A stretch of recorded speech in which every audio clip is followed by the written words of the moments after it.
grandma won't let her go. He's missed out on first words, first steps. All we want is a chance to know this little girl. You characterize this as this rotten, no-good rat wants to come in and rip this whole world apart. I just want to see my daughter, and you're in the way. I'm not in the way. Your daughter doesn't want to see you. Let's do it. Have a good show, everybody. Here we go. This is a safe place to talk about hard things. Stand by. We'll count you down. I'll try to be an emotional compass and point you in the right direction. 5, 4. I am not giving up on you.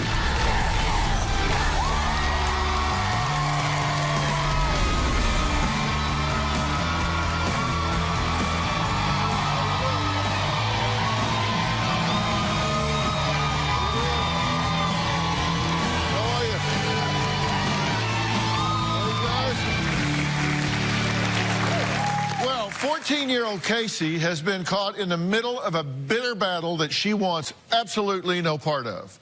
Now, for the past 13 years, she's lived with the only mother she has ever known, and that's her grandmother, Sandy. Now, then 3 years ago, her father, Ted, tracked Casey down on Facebook and has been fighting for his rights as a father ever since. Now, you may wonder why he has to fight to see his own daughter. Well, Grandma Sandy refuses to let him near his own little girl. Take a look. Because of my ex-mother-in-law, Sandy, I miss every important day of my 14-year-old daughter's life. Every tooth, kindergarten, first grade, second grade, braiding her hair even. We've never been apart for more than a couple days. Sandy stole my daughter when she was 1.5 years old. Sandy kept me from my daughter for the last 13 years. I don't like having her away from me. I'm willing to do anything to keep her away from him. If it's illegal, legal. I'm doing what she wants, not what he wants. This is one of maybe the first drawings she ever really made of us. She's part of the family. She's our baby. When my daughter was about a year old, me and my wife, we went through some rough times. Ted got arrested for retail fraud and spent several months in jail. While he was in jail, my daughter divorced Ted, and I took care of my granddaughter. So I asked my daughter to sign temporary guardianship over to me in 2005. Sandy took my daughter away from me and my ex-wife. My husband and I had filed for full custody, which we got. I could not find my daughter for 9 years. Ted never once tried to visit his daughter. He could have found her if he wanted to. So we just had her for 12 years. And now he's trying to take her away. It's too late for Ted to become a father now. I just want the chance to tell my daughter that I never would have walked away from her. I just want her to know the truth. I just want you to know that I love you always. Well, Ted's wife, Tricia, has seen the toll this has taken on her husband, and she says she is convinced his daughter has Stockholm Syndrome. Take a look. I do believe that Ted's daughter has Stockholm Syndrome. Stockholm Syndrome is when one holds someone captive and controls their emotions and their thoughts, that person being held captive resonates with their captor. One of the very first texts that he received from her said, "I know all about you, and all you've ever done is lie to me." Does she remember the carrots that he fed her in the high chair and said, "These are yum yum"? Because that should be the only conversation she remembers, if any. Ted's daughter has been fed the emotions that she feels, and I truly believe that Sandy has done that. Let me be sure. We've looked at some tape pieces that have tried to kind of catch up the situation here, but you have been raising this child for the last 13 years? Yes. Okay, and this is your daughter's child. You're the maternal grandmother. Yes. Okay, and you were married to Jennifer, correct? Correct. But the two of you got a divorce. We got a divorce. All right, and how is it that your daughter wound up with her grandmother instead of with you? When I got out of jail, I got served divorce papers, and while I was in jail, personal protection order, so I couldn't have contact. Then the next thing you know, the baby's gone. Everybody's gone, yes. They just all poof. Pretty much. Okay, so the baby winds up with you. Yes. Now, you were married, and your husband was tragically killed, Yes, correct? yes. He was actually shot. Yes. By a police officer? Yes, in Detroit. In Detroit. And you sued the city? Yes. And you were awarded over $2 million? Yes. And you ultimately take the child with permission from your daughter. She Right. grants permission. Right. And you take the child and move to North Carolina. Right. Eventually in 2005. Yes. Okay. And did you notify him that you were taking his child? I had no idea where he was. They all knew where I was at because they sent me divorce papers to my mom's house, and it's the same lawyer that she had for her lawsuit. But you criticize him for not looking for the child until 2 years ago. You say you didn't have an address on him. How was he supposed to know where you were? My daughter knew where I was. She had my address and everything. My phone number. We didn't know where your daughter was either. Where's your daughter now? Prison. So you have the baby now in North Carolina. Yes. And you find out about this, and so you say, I want to see my child. Yep. Okay. And you say no. Yes, she didn't want to see him. Why? Well, she's a child. I'm asking, I asked her not at what she said. 13. What did you say? No, I said no at the time because she didn't know who he was at all. Now, Ted says he searched for Casey, but always came up empty-handed until Casey's half-sister, Heather, sent Ted a link to his long-lost daughter's Facebook page and told him where she was living. Ever since then, grandmother Sandy quit talking to Heather. Take a look. I'm 13 years older than my sister, so I've always been there to take care of her. I know that Sandy has completely brainwashed my sister. Sandy has said that our parents have walked out on her and never took care of her. Absolutely not true. Our mother has sent my sister birthday cards, Christmas cards, different gifts throughout the years, and it never got past Sandy. My sister never knew that our mother sent her anything. Sandy has told my sister that our parents have done a lot of drugs, and what she didn't tell her is that Sandy was part of it. I have witnessed Sandy take a handful of muscle relaxers and then maybe 2 hours later take another handful.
while drinking.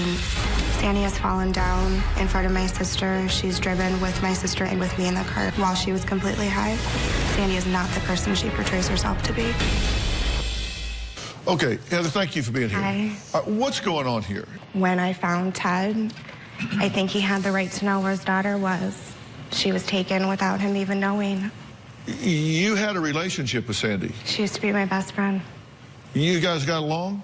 Mm-hmm. Yes. Okay, but then you said she's a backstabbing She is. bitch. She turned that way. And why did you decide she was a backstabbing You know what? bitch? I cut her off from Facebook because she was talking to him, and I don't want anything to do with him. She told me She on got the mad. telephone when she called me, when she seen that I was talking to him, and told me, how could you do this to me? Calling me every name in the book, which I will not say on television. No, I didn't. And told me that I'm no longer to have contact with my sister. I'm no longer going to speak to her at all. And she held up the phone and had my sister say in the background, I don't want anything to do with you. I didn't have her sister do anything. Her sister made that choice. I just want to see my daughter. Okay. And you're in the way. Whatever you I'm not feel in the about way. me. Your daughter doesn't want to see you. That's Why? not She doesn't for know me. She doesn't anything know about me. him You taught because her of that. you. You know what? You I have not said taught in front. her anything. That is a lie because You are a liar, Heather. in front of me and Whatever, in front Heather. of my sister, you said very negative things about her father. I said Very things negative that she things about asked our me. mher. I said No, things- not one you know time what? did she say I'm not gonna anything argue with to her you. about it. I asked her, do you know what our mother looks like? She said no. Why not? As her grandmother wants the best for her, she should at least know what her parents She knows look like. all about her mom. No. Yeah, she knows everything She knows all negative. about her. But thinks your mother, Teresa. Oh, my God. No, she doesn't. She And loves you don't think she has a right oh my to God, know her can I family? speak, please? She knows what she knows because of you. She never had a I fair am shot so to good know her father, at to know manipulation. me, to know her That's mother. what we've She heard. never had a fair shot. You don't That's know all we're. anything about this. Guess what, bitch? Watch your mouth, I bitch. am the reason Watch your that mouth, we're here. bitch. So don't tell me that I don't know anything. There's an awful lot of accusations flying back and forth here. Oh, and he's suing me for $11 million. You'll be lucky if that's all you get. Really looking for jail time for you.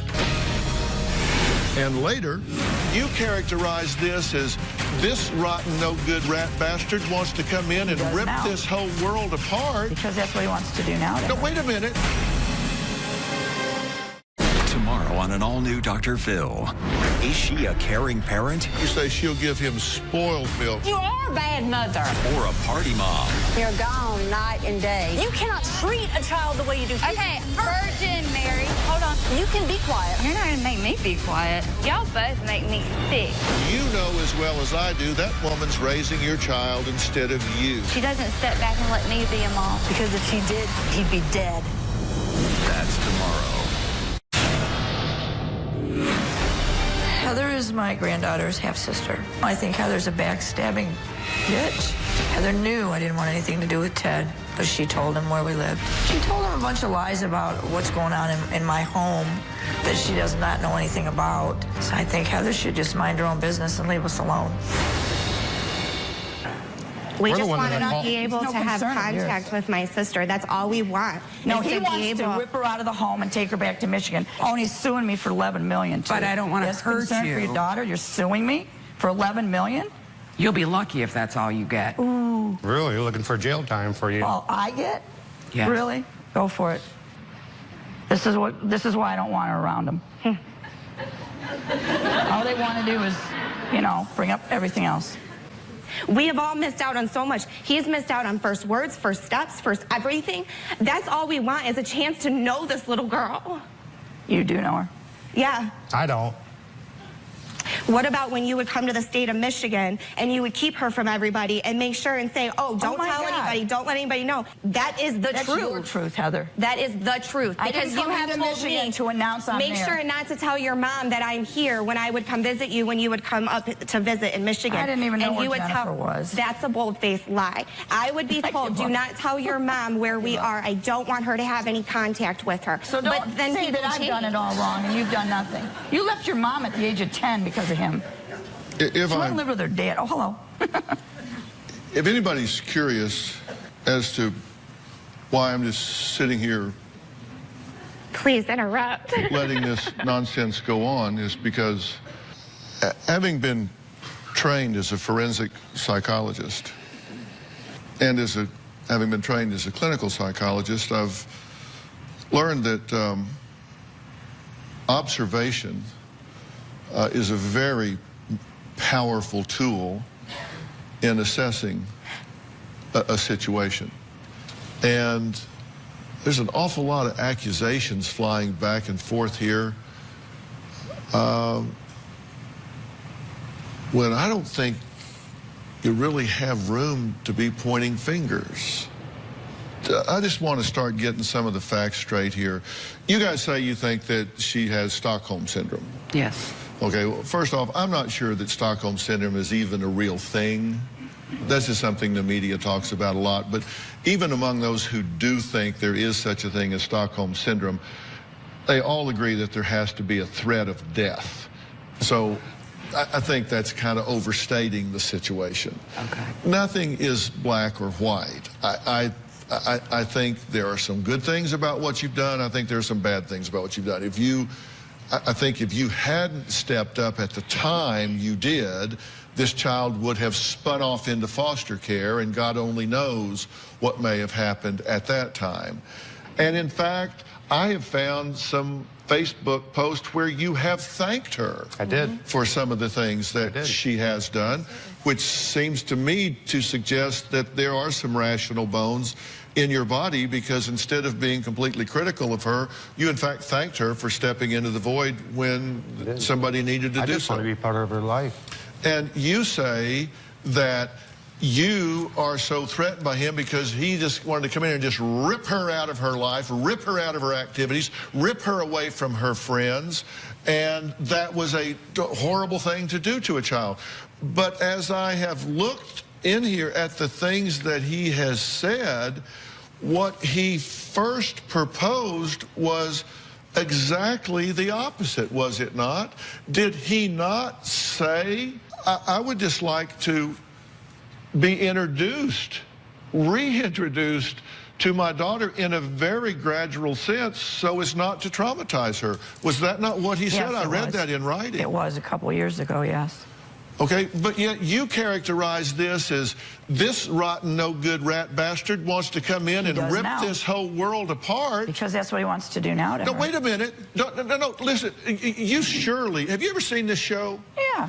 Do you really think you're going to play semantics with me and jump ahead in time? No, I'm sorry. You can't. I don't answer question A and you answer question Z. Question A was, at the time, did he not say, I want to just gently introduce myself and ease into a relationship where I can see if I can... Yes. And didn't you stonewall that and say, ain't happening? I just didn't reply to his letter. I asked Casey. Would that be stonewalling? Yeah, I guess. So then he says, well, I'm going to go as a friend of the court to Michigan and see if I can assert my rights so I can have access to her. And at that point, even then, you say, no, sheriff, get off my property. I did not say that. Well, that's what they say you said. The sheriff said that? Yes.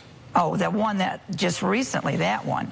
That was way before. No, this was just recently. Yeah. Did you drive 13 hours to get there to see your child? Yes. Did you get to see your child? No. So did you drive 13 hours back home? Yes. Okay. That's a fact. I mean, that's not up for debate. That's a fact. I always asked her, do you want to talk to your mom? Do you want to talk to your dad? You don't ask children to make adult decisions. Well, she was 13.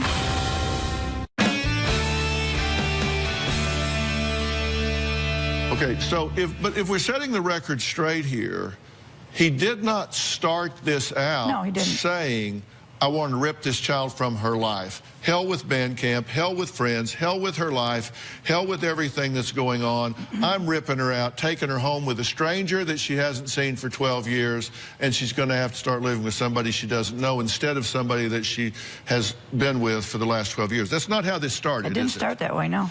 Okay, but what you did is you escalated it to that point to where he has now had to assert his rights through the court because you thought you could just tell him to go jump, and you called his bluff and you lost, did you not? I didn't want him taking her back to Michigan for 2 weeks of visitation or whatever. That's what he was trying to do. And she doesn't know him. She would have, if you would have just responded to You're the asking letter her to go to Michigan with a stranger. That wasn't what he asked to begin with, was it? Not in the beginning. No, but now... He began with a very rational, reasonable request, and you thumbed your nose at him, and you caused this to escalate. I guess. I always asked her, do you want to talk to your mom? Do you want to talk to your dad? You don't ask children to make adult decisions. Well, she was 13. You don't ask children to make adult decisions. I don't want to force her. I'm not going to force her. If you are a healthy, reasonable adult influence in a child's life, then you will support her having a relationship with her biological parents should they present in a healthy and reasonable fashion. But I'm not going to force her to leave the home she knows and go to Michigan. That's the thing. You keep answering questions that you wish I was asking, so you could then, you want to set up a paper tiger and tear it down. So what you do is you answer the question you wish I had asked, so you look better. Bad habit of doing that. No, I'm not trying to look better. I'm not. You know, I still don't want to rip her out. I just want to be part of her life, period. Then why do you text her and tell her that you're gonna? I didn't text her. I got every single text. Said I have the right. But I also told her... And you don't think that scares her? I also told her that we presented... You know, if you really have her best interest at heart and you think that that best interest is to remain with you, then you ought to start figuring out a way to coalesce with this man, because if you think he doesn't have the right and the mechanism to come get that little girl and take her home with him, you could not be more wrong. The court has ruled that Michigan does have jurisdiction. Your custody has been voided in North Carolina, and you have no more right to that little girl than some kid across the street that you don't even know.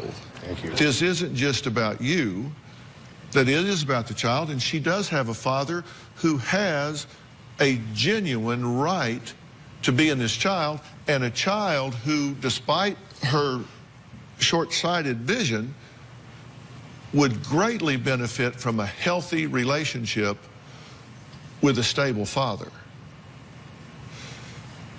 Coming up, Casey reveals what she has been told about her father. We'll be right back.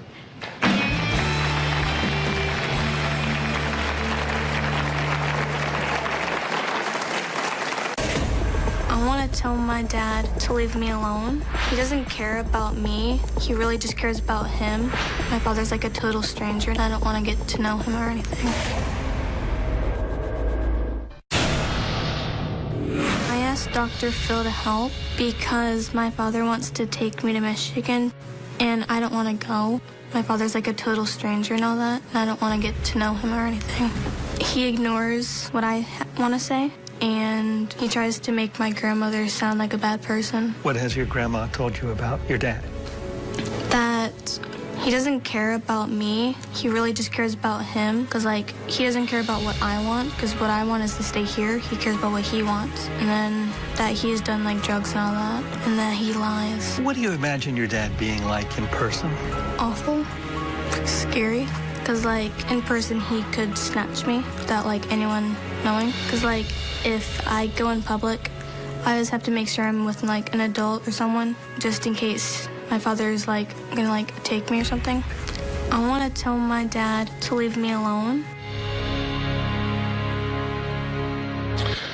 Now, how'd she learn that, Sandy? Hey, Ted, I don't know. When she's asked me questions, I've answered them honestly.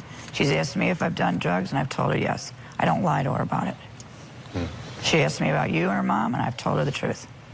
she was asked some very specific questions.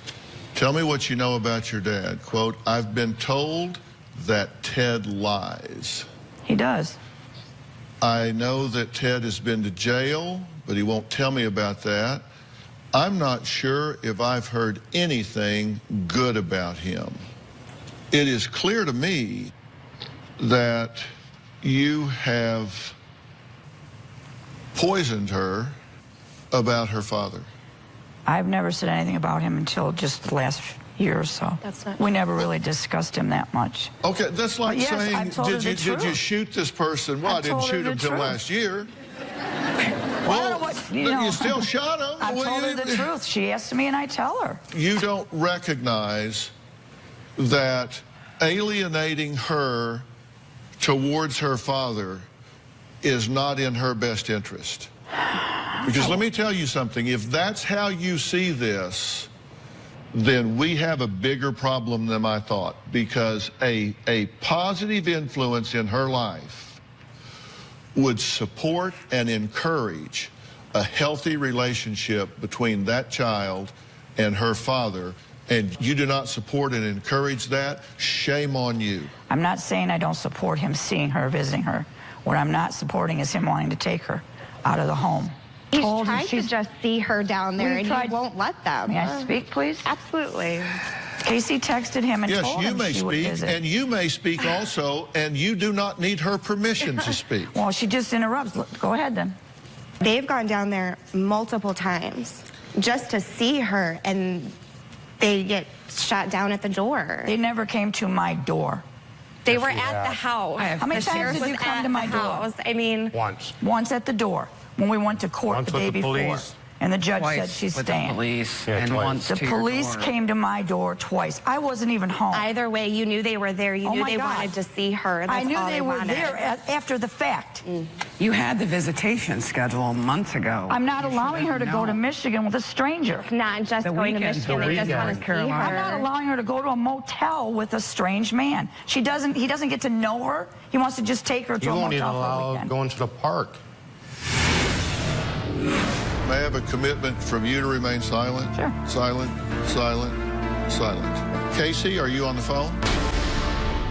Tomorrow on an all-new Dr. Phil. Is her daughter a party mom? You're gone night and day. That woman's raising your child instead of you. She doesn't step back and let me be a mom. If she did, he'd be dead. That's tomorrow. May I have the floor for a minute, please? May I have a commitment from you to remain silent? Sure. Silent, silent, silent. Okay. Casey, are you on the phone? Yes. I realize that you haven't been around your father since before you can even remember, so he's a complete stranger to you, right? Mm-hmm.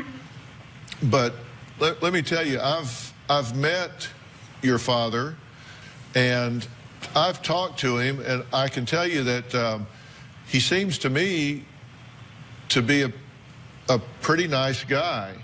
I've asked him what he wants. Does he want to, like, pick you up and move you to Michigan and have you make all new friends and start all over in a new school and all of that kind of stuff? And what he's told me is that absolutely not. He's not wanting to blow your life up. That what he wants to do is meet you and get to know you and just kind of take things one step at a time and kind of see if you guys get along. And that, I think that would start by, like, maybe going to lunch and see how that goes and see how y'all feel about that. Would you be open to that? Yeah. I think so. Do you have any fears about that? I don't think so. Yeah. And let me promise you something. I will give you my word. He's not going to snatch you up and take you to Michigan. And your grandmother completely and fully supports the two of you meeting and getting to know each other. Correct? Yes. I support it. Is there anything you want to say to your daughter? I look forward to seeing you, and I love you very much. Thank you. The best thing in the world for her would be to build a healthy relationship with her father. Okay. You just have to hit the reset button and say, the past is over, it's behind us. Let's work on what's in her best interest. And the same thing with her. And, I mean, look at the two of you. Come on. Do you not miss that? Sometimes I do. Do you not miss that? She used to be my best friend. Look her in the eye. Look her in the eye. I want you to look her in the eye. I'm very hurt by her. Now, you can be right or you can be happy. I leave that to you. Okay. And it's going to say an awful lot about who you are. Okay. You need to see your daughter very, very soon. I believe so, too. And she will not obstruct that in any way whatsoever. And if she does, I want to hear about it. Okay. Don't do that. I won't do it. Okay. Next, do you know how to catch a liar? Well, you're about to meet someone who does.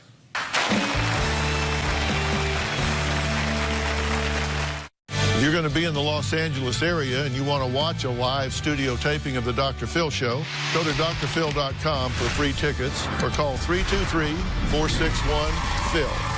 That's 323-461-7445.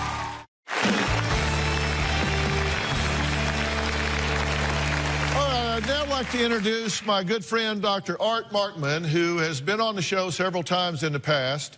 Dr. Markman has published over 150 scientific papers, developed training programs for billion-dollar companies, is a professor of psychology and marketing at the University of Texas, and I am proud to say is a member of the Dr. Phil Advisory Board. And he has written a new book, which I think is just fascinating and fun. It is Brain Briefs, Answers to the Most and Least Pressing Questions About Your Mind, which he co-authored with his colleague, Dr. Bob Duke. And it's in stores right now. This book is made up of 40 chapters that explain various human behaviors in a lighthearted, fun, and easy-to-understand way. They even have a chapter on why do we love kitten videos so much. Tell me about this book. Oh, it's, you know, Bob Duke and I, we do a podcast together, a radio show, right. And we really want people to understand their minds. Like we say, everybody we know has a mind, almost nobody knows how it works. And we feel like people would live their lives better if they knew. So we have a collection of short chapters, easy to understand, in plain language, to really answer some of the most pressing questions, some of which are really important, some not so much. Well, Robin's first question was, why do we love kitten videos so much? That's chapter 39. Yeah. So why do, because seriously, if you go online, some of these have like 500 million views. Yeah. And we watch them with the grandkids all the time. Baby everything is adorable. And the reason they're adorable is because they're annoying. I mean, if you've ever hung out with a human baby, I mean, you know, I have 3 kids. It's hard after a while, right? Yeah. You look at them and they're crying and you don't know why, and then they look up at you with those eyes and you melt because they're so adorable. Well, with parenting, you get those moments of adorability every once in a while. What kitten videos do is concentrate that in a particular moment so that you can have it whenever you need that shot of joy. And so that triggers something in the brain. Absolutely, and it's that same mechanism that also makes you love your child so much when they're a baby. Well, in the book, you say it's actually very difficult to catch a liar from a truth teller. Why? Because we have all of these, you see it on the internet, all of these things, and like they look up to the left or this or that. Yeah. Why is it difficult? Well, for one thing, we have to cooperate with people in order to be able to talk with them. So generally speaking, we're assuming that people are telling us the truth. So we're actually not really looking for lies. And then when we start looking for lies, we look in the wrong place. There are things that differentiate liars from truth tellers, but it's not a lot of those things that we end up looking for. Okay, did you get that? Because every time Robin says, does this make me look fat? She says, oh, you looked up to the left. You looked to the left. Here's a quote from the book that I thought was really good. It says, liars say less overall than truth tellers. Interestingly, truth tellers talk less about their emotions than liars do. The liars have to justify that they must have felt in a particular way because they're telling a story, not just to you, but to themselves, and they have to include all of that detail in there. Before the show, we had the opportunity to observe human behavior in a fun way. Now, Art will tell us more about what happened earlier. Take a look here. Come on in. Behind this curtain is the Dr. Phil audience holding area where all of the audience members prepare to come into the studio. And today, we're conducting a little experiment. We've set up a long table. On the left side of the table, there are muffins and snack bars with a sign that says, please pick only one. The right side of the table, we've placed a collection of Dr. Phil's best-selling books, as well as Dr. Phil mugs, pens, and other items with a sign that says, please do not remove. So how would a person act if they think nobody's watching? Well, we had hidden cameras to find out. Of the 200 people that passed through the holding area, most of them that approached the table respected the signs. They were honest. But I guess there were a few hungry people out there because on the food side of the table, there were audience members that ignored the sign. Some not only took just one, but also a few extra muffins or snack bars. That woman took not just one, not two, but 3 snacks.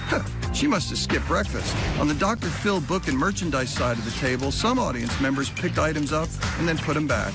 But others were not so honest. Wait, look! What's that lady doing? This woman decided not only to check out a few items, she thought she'd slip a few pens in her purse. And look, this person's doing exactly the same thing. All right, the audience members who took part in the experiment are here today. Now, Dale helped himself to extra snack bars from the Please Only Pick One table. What's your story? Well, it looked like the sign was kind of more in front of the rolls than it was the granola bar, so I looked around and took a head count and said, well, there's more of these granolas in it or the muffins, so I just figured it'd be okay.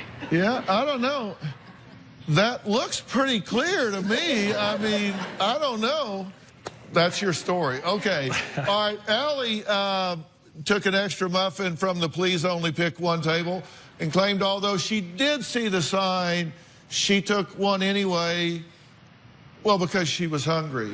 Well, I only took one, and I was starving, and then I went back and got another one because I knew that my friend wasn't going to have one, so I kind of justified it to myself that I could have hers. Okay, so what's the rationalization theory here? You know, a lot of us, most of us like to think of ourselves as basically being honest people. We have this kind of self-concept. But on the other hand, when we're in the face of a temptation, it can be really hard to resist. And I think a lot of times what happens is we tell little stories to ourselves that allow us to maintain that belief that we're basically deep down honest people, and yet we still get away with a couple of things on the side. Yeah, I kind of buy that, though. I mean, it's kind of like there's a muffin for everybody. Her friend didn't get one, so she ate her friend's muffin. That's I right. mean, it all trade off. I mean, I kind of buy off on that. Now, Lori got a couple of pens and stuffed them in her purse from the Please Don't Remove table. Were you just like magnet to the pens? I rationalize it this way. Your staff unknowingly created the perfect storm for me. I have a pen fetish, my favorite color is blue, and I love Dr. Phil. Then I wanted to make sure I got some kind of remembrance since we couldn't bring our phones in. Now, Regina, you don't have a pen fetish, do you? No, sir. You just grabbed a pen. I wanted one, but she wouldn't give me one of hers, so I had to get my own. So that's actually really interesting. There is something called goal contagion, where what other people do creates a goal in yourself because we're a social species, and that is a perfect example of that. And so when you see somebody else doing something, then it makes you want to do the same thing. Now, hopefully, you're standing next to somebody who's doing a good thing, and it makes you want to do a good thing, but it's not always the case. All right, when we come back, I have a fun surprise for someone in my audience who I was told wants to take a huge risk but is terrified. Maybe Art can suggest what they can do with this crippling fear when we come back.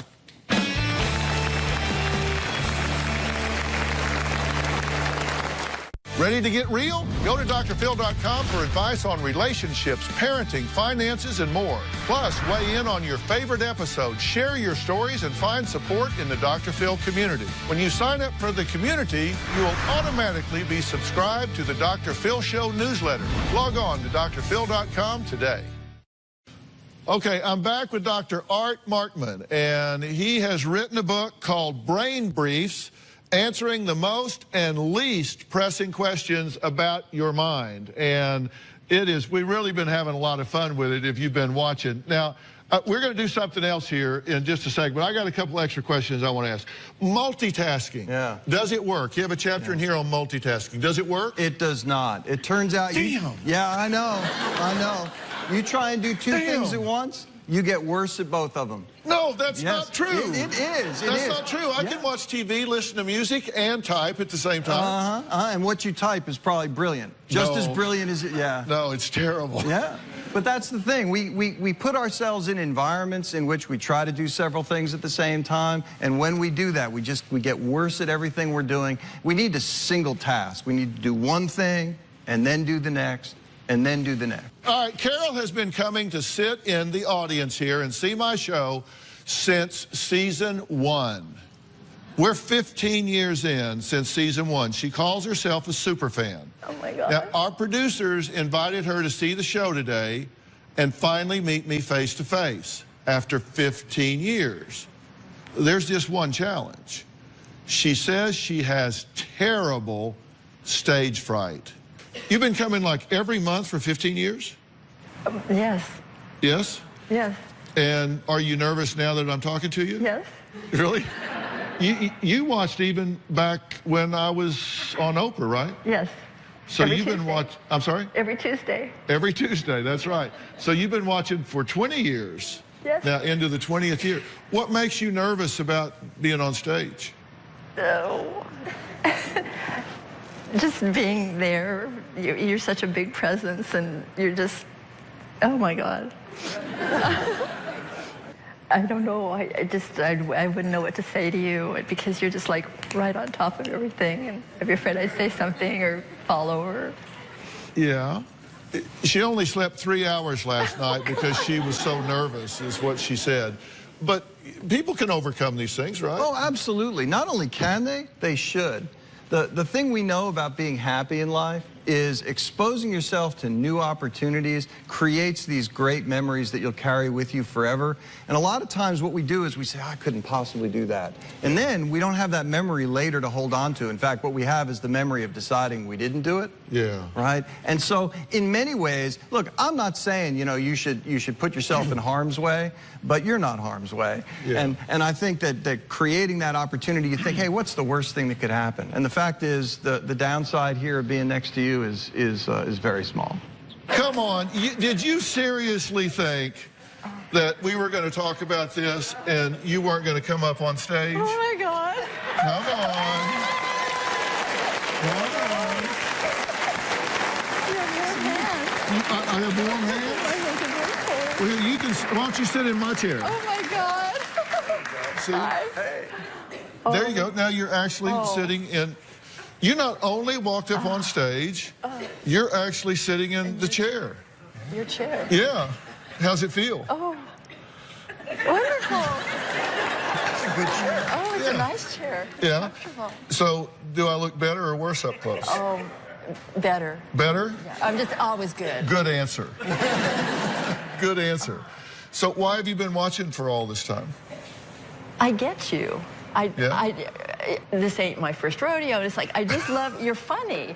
Yeah. You know, you're right on and you get people. And you said that if you came up here that you would just be struck dumb and wouldn't know what to say.